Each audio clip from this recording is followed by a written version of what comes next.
Amanda, 4:05 this week, but the difference unlike last week, you're the winner. Yeah. Are you happy with that? Yeah. Tell us about the race. You know, the race was kind of similar to last week a little bit. We got out at a fairly solid pace, kind of same as last week. I did not feel great, and I was sort of just trying to hang on to the leaders there and sort of having that little thankfulness when I felt to slow down just a tad with like that third lap. I was like, oh, thank you. You know, I need to sort of regroup and just kind of hang on. I really wasn't sure when I was going to make my move. I kind of thought like last week I'd feel probably the most ready to go at the very end, see if I can make that move at the end. With about 200 to go, I felt like Alexa and Hannah were really duking it out and started to pull away from me a little bit, and I just had that kind of that moment of doubt, like, you know, maybe I can only get third tonight. And then coming off the curve, you got that crowd screaming, and I was like, oh, I just gotta dig in a little bit. And as soon as you start to gain like an inch, it's sort of like a little surge of confidence, and just wanted to see if I could, you know, push all the way through the line and, you know, kind of walk out on top this week after Hannah kicked me down last week. So it was kind of a fun reversal there.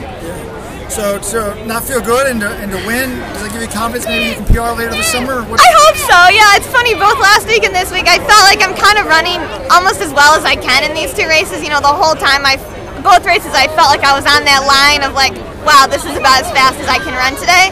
So I do think I'm trending in the right direction. I know I was in very, very good shape last summer when I ran 4:03.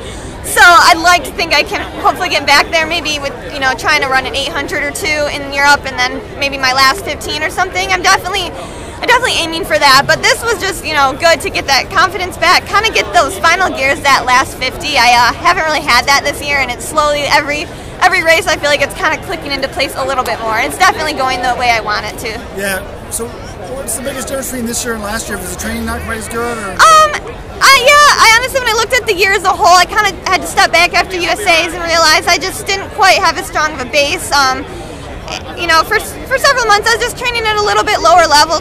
We had a little bit of downtime in the fall, getting over some stuff, and I just put in an incredible year of training in the Olympic year. And even though I had maybe some slight stuff flare up before the trials, I was so fit and so, you know, just on a roll going in that it was clicking. This year it's just, yeah, I'm just probably training a little bit less. I think I'm hopefully going to get there, you know, whether it's in July or August. You know, but you just kind of have to deal with like what you have, and I'm really focusing right now on every time I get out on the track, getting the best of myself right now, and hoping that, you know, maybe I'll hit that magic day where you feel great and you do go out and run 4:02. But you know, it's hard to have a perfect year of training every year, and I'm sort of realizing that this year, like, just because I ran 4:03 last year doesn't mean it'll happen this year automatically.